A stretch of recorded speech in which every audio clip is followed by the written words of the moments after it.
Hello दोस्तों, welcome to electronic study YouTube channel. आप सभी का बहुत बहुत स्वागत है। इस क्लास में बात करेंगे आज हम यहाँ पर लाइफ स्किल को लेकर के। आप बात करते हो जीवन कौशल, साथ में जो टीचिंग स्किल्स हैं यानी जो शिक्षण कौशल है, इनके क्वेश्चंस के बारे में।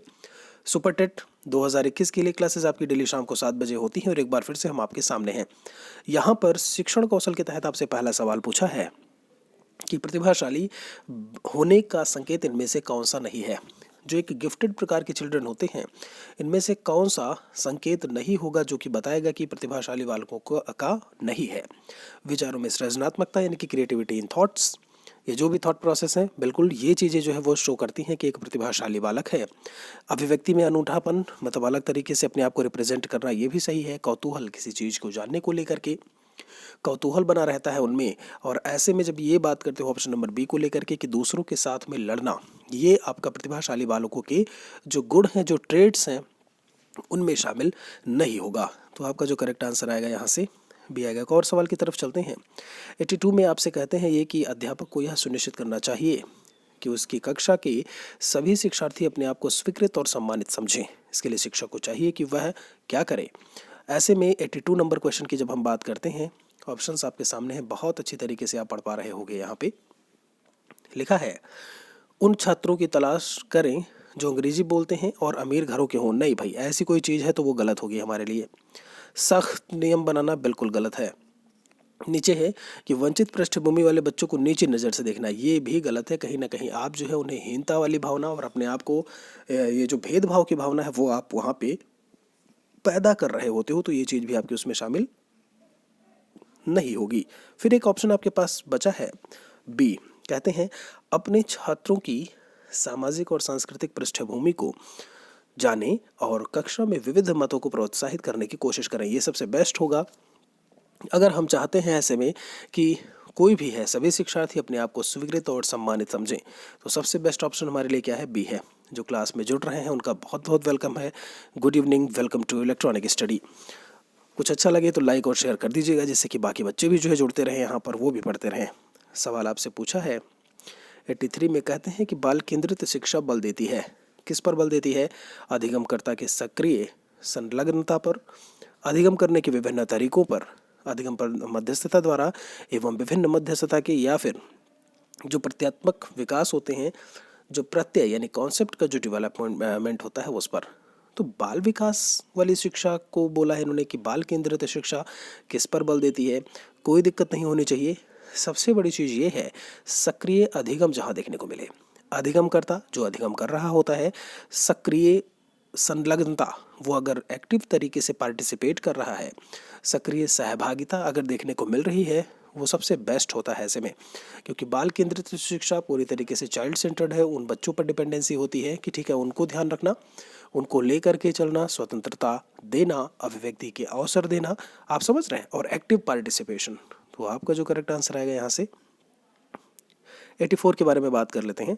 लिखा है प्रक्षेपण परीक्षणों यानी जो प्रोजेक्टेड टेस्ट होते हैं, प्रक्षेपण परीक्षणों के सामान्य रूप में उनमें से क्या विशेषता देखने को मिलेगी? अस्पष्ट सामग्री होती है, अनक्लियर कोई भी मटेरियल है। उत्तर सही अथवा गलत होते हैं। परीक्षण का उद्देश्य बताया नहीं जाता है, या फिर इनमें से कोई नहीं। 84 नंबर क्वेश्चन है आपका। आपको मैं बता दूं, जब प्रक्षेपण परीक्षणों की बात करते हो, प्रोजेक्टेड टेस्ट, तो उनकी सबसे बड़ी विशेषता ये होती है 84 में अस्पष्ट सामग्री, वहाँ पर क्लियर नहीं होता जो मटेरियल्स TLM यूज़ हो रहे हैं उनको लेकर के। तो यहाँ पर जो आपका करेक्ट आंसर है, उम्मीद करते हैं कि ये सवाल भी आपने सही किया होगा, क्योंकि एक नए प्रकार से क्वेश्चन जो है वो आपको देखने को मिला है शिक्षण कौशल के तहत। आगे चलते हैं। 10 नंबर की चीज़ें आपकी पूछी जाती हैं, प्लेलिस्ट में आप चेक करिएगा। कल वाली क्लास में जीवन कौशल लाइफ स्किल एक ही वीडियो में सब कुछ मैंने पढ़ा दिया था, तो आप उसे ज़रूर देखिएगा। 85 नंबर की बात कर लेते हैं। अध्यापक के दृष्टिकोण से प्रतिभाशीलता किसका संयोजन है? उच्च प्रेरणा, उच्च वचनबद्धता का, या उच्च क्षमता का? 85 में आते हैं। यहाँ पे बाकी 3 ऑप्शंस और भी लिखे हुए हैं। उच्च प्रेरणा यानी कि हाई मोटिवेशन की बात है, वचनबद्धता किसी चीज़ को कहना और करना, उच्च क्षमता की बात है यानी कि हाई कैपेसिटी या एफिशिएंसी आप कह सकते हो। जब आप 85 नंबर क्वेश्चन की बात करेंगे तो सबसे जो बेस्ट है, जो प्रतिभाशीलता जिस चीज़ से दिखती है या जहाँ से हमें देखने को मिलेगी वहाँ पर एबिलिटी का उच्च होना, उच्च योग्यता, सृजनात्मकता, ध्यान दीजिएगा, उच्च सृजनात्मकता का होना और उच्च वचनबद्धता। स्मरण शक्ति नेगेटिव चीज़ है, ध्यान रहे। जो आपकी स्मरण शक्ति है वो आपका कंठस्थ करने में चला जाएगा, निगमनात्मक में चला जाएगा, गलत हो जाएगा। ठीक है, आप बोलोगे सर पहला दूसरा क्यों नहीं? क्योंकि पहले दूसरे से जो चौथा ऑप्शन है उसमें सृजनात्मकता दिया है और हर एक बच्चा जो है वो क्रिएटिव प्रकार का हो तो फिर क्या बात है। यहाँ पर क्रिएटिविटी की चीज़ जो कि बात की है किसकी? प्रतिभाशीलता की, और प्रतिभाशीलता आती है तो क्रिएटिविटी से, इसलिए ऑप्शन जो है वो डी हो जाएगा। और वचनबद्धता जो बोला वो किया, ऐसे में your correct answer is option number D. आगे चलते हैं। इसमें लिखा है 86 में कोई भी नाराज हो सकता है, कोई भी नाराज हो सकता है, परंतु एक सही व्यक्ति के ऊपर सही मात्रा में, सही समय पर, सही उद्देश्य के लिए तथा सही तरीके से नाराज होना आसान नहीं है। यह किससे रिलेट करता है? 86 नंबर क्वेश्चन है आपके सामने। आपसे पूछा है किससे, तो भाई नाराज होने वाली बात है, आपको बहुत अच्छे से पता है। सामाजिक विकास और शारीरिक, संवेगात्मक, संज्ञानात्मक, मतलब सोशल डेवलपमेंट को, कॉग्निटिव डेवलपमेंट, फिजिकल या फिर जो इमोशनल डेवलपमेंट। आपको पता है इमोशंस क्या होते हैं? सुख, दुख, ईर्ष्या, द्वेष, प्रेम, वात्सल्य। तो यहाँ पर जो नाराज होना है वह भी तो एक संवेग ही है ना, सीधा सीधा संवेग वाले से रिलेट करेगा। कुछ भी और करने की आपको ज़रूरत नहीं है, संवेगात्मक विकास लगाइए और आगे बढ़िए। एक और क्वेश्चन है, लिखा है अधिगम में आकलन किसके लिए ज़रूरी है? जांच परीक्षण के लिए, प्रेरणा के लिए होता है, पृथक्करण एवं श्रेणीकरण के उद्देश्य को प्रोत्साहन देने के लिए, ग्रेड और अंकों के लिए। 87 की जब हम बात करते हैं तो अगर आप अधिगम में आकलन की बात करो, असेसमेंट किस लिए ज़रूरी होता है? असेसमेंट ज़रूरी है कि हम बच्चों को मोटिवेट करें। क्या करें? उन्हें प्रेरित करें, उन्हें उद्दीपित करें, उन्हें पुनर्बलित करें काम करने को। तो यहाँ पर जो करेक्ट आंसर आएगा वो भी आएगा। एक और क्वेश्चन है, प्रचलित योजनाओं में नई जानकारी जोड़ने को किस नाम से जाना जाता है? मतलब पहले से कोई चीज़ थी, उसमें आपने कोई एक नई इन्फॉर्मेशन को ऐड कर दिया है, अब आप उसे क्या कहोगे? साम्य धारण, संगठन, समायोजन या आत्मसातकरण। तो 88 की जब हम बात करेंगे, 88 नंबर क्वेश्चन की, तो यहाँ पर उसे हम एसिमिलेशन, ऐसे में, या आत्मसातकरण बोलते हैं। आप नई आत्मसातकरण का मतलब ही होता है अपने आप में शामिल कर लेना। ठीक है, समायोजन में एडजस्ट कर रहे होते हो आप किसी दूसरी परिस्थिति में जा करके, किसी दूसरी परिस्थिति में दूसरे जो बच्चे हैं, व्यक्ति हैं, लोग हैं, उनके साथ में। यहाँ पर जो करेक्ट आंसर आएगा वो आपका बी आएगा।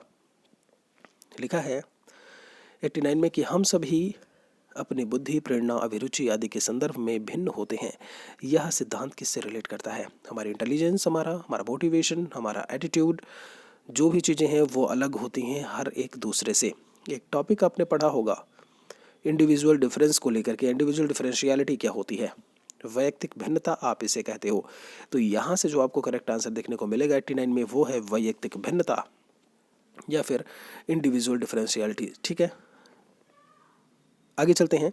मतलब एक व्यक्ति या एक बच्चा दूसरे बच्चे से अलग होता है, मानसिक तौर पर, शारीरिक तौर पर, हर एक तौर पर। आप देखोगे वंचित समूह के विद्यार्थियों को सामान्य विद्यार्थियों के साथ साथ पढ़ाना चाहिए। इसका मतलब क्या है? जो भी डिप्राइव्ड वर्ग के चिल्ड्रन हैं उनको नॉर्मल चाइल्ड के साथ में पढ़ाना चाहिए। मतलब सीधा सीधा यही है कि आप बात कर रहे हो एक इंक्लूसिव एजुकेशन की, आप बात कर रहे हो एक समावेशी शिक्षा वाली क्लास की। तो आपका जो करेक्ट आंसर आएगा वो क्या आएगा? डी आएगा। उम्मीद है कि आप बहुत अच्छी तरीके से चीज़ों को यहाँ पर समझ रहे हैं। ये बात थी आपके शिक्षण कौशल को लेकर के। अब हम बात करेंगे आपका जो जीवन कौशल है वहाँ से कुछ क्वेश्चंस को। जल्दी ही आपको करंट अफेयर्स वाली चीज़ें मिलेंगी, पीडीएफ एकदम तैयार है, चीज़ें आपको बतानी है बस। सवाल लिखा है 141 में कि निम्नलिखित में से किस अधिगम के आधार पर फर्म रक्षात्मक विज्ञापन कर सकती है? फर्म रक्षात्मक विज्ञापन कर सकती है। मैंने कहा था आप जितने ज़्यादा उसके बाद प्रैक्टिस करोगे उतनी ही अच्छी तरीके से चीज़ें समझ में आएंगी। तो विक्रय का प्रतिशत अभिगम करके दिया है कि विक्रय के आधार पर जितना बेचा जा रहा है। विनियोग, इन्वेस्टमेंट को लेकर के, प्रतियोगितात्मकता को लिखा हुआ है, जो कॉम्पिटिटिवनेस होती है आपकी उस पर, या लक्ष्य और कार्य को लेकर के बात की है इन्होंने। 141 बहुत ही आपके लिए थोड़ा कठिन हो सकता है आंसर करना। ध्यान दीजिएगा, यहाँ पर जब आप बात करते हो रक्षात्मक विज्ञापन को लेकर के, तो जो रक्षात्मक विज्ञापन होता है ये पहले से ही अपने आप को करके बचा करके चलना और फिर एडवर्टीजमेंट की बात करना, ये चीज़ जो प्रतियोगी प्रकार की चीज़ होती है उसमें देखने को मिलेगी। तो याद रखिएगा, जो प्रतियोगितात्मक समानता अभिगम है उसमें आपको ये चीज़ें नजर आएंगी। एक और सवाल है, अभिवृत्ति निरूपण के संतुलन सिद्धांत का प्रतिपादन। इकोनॉमिक्स है काफ़ी कुछ इसमें जो है वही आपका माइक्रो मैक्रो वाली चीज़ें देखने को मिलेंगी। किसने किया था अभिवृत्ति निरूपण 142, इसका जो निरूपण किया गया था वो थे फ्रिट्ज हीडर। कौन थे? फ्रिट्ज हीडर करके है। आपका करेक्ट आंसर जो है वो बी आएगा। यहाँ से आपके लिए ये सवाल एकदम नए नए होंगे, करते जाइए जो चीज़ें मैं बताता जाता हूँ। व्रूम के वेक्टर बैलेंस सिद्धांत के अनुसार इनमें से कौन सा प्रोत्साहन का घटक है? ये तो आपने ज़रूर पढ़ा होगा 143। अगर मैं बात करूँ 143 को लेकर के, तो इनमें से कौन सा प्रोत्साहन का घटक है? इक्विटी में दिया हुआ है, भागीदारिता या भागीदारी दिया है, सहायक रूप और विद्यमानता। ध्यान दीजिएगा, यहाँ से जो आपका करेक्ट आंसर आएगा सहायक रूप जो है वो ब्रूम के वेक्टर बैलेंस थ्योरी से रिलेट करता है। करेक्ट आंसर सी है। लास्ट में आप ज़रूर बताइएगा कमेंट सेक्शन में कि आपके कितने सही होते हैं। ठीक है जी। वैसे यहाँ पर लाइफ स्किल के क्वेश्चंस आपको थोड़े कठिन लग रहे होंगे। आगे चलते हैं। निम्नलिखित में से कौन सा एक बास के परिवर्तनकारी नेतृत्व के सिद्धांत का घटक नहीं है? ये थोड़ा नहीं, ये काफ़ी कठिन क्वेश्चंस यहाँ पर दे दिए हैं। इतना कुछ कठिन आपको करने की आदत होनी चाहिए जैसे कि आसान और आसानी से हो जाए जो भी क्वेश्चंस हैं। तो इनमें जो आपको चीज़ें देखने को मिलेंगी कि यहाँ पर परिवर्तनकारी नेतृत्व के सिद्धांत का घटक नहीं है, तो यहाँ पर टीम कंसिडरेशन, ध्यान रखिएगा, दल विचारण की बात नहीं होती है। आदर्श रूप में प्रेरणात्मक बौद्धिक ये सारी चीज़ें हैं सही, बट ये उसमें इंक्लूड नहीं होगी। आगे है इसमें, निम्नलिखित में से किस प्रकार की हड़ताल यूनियन के अधिकारियों की सहमति के बिना होती है?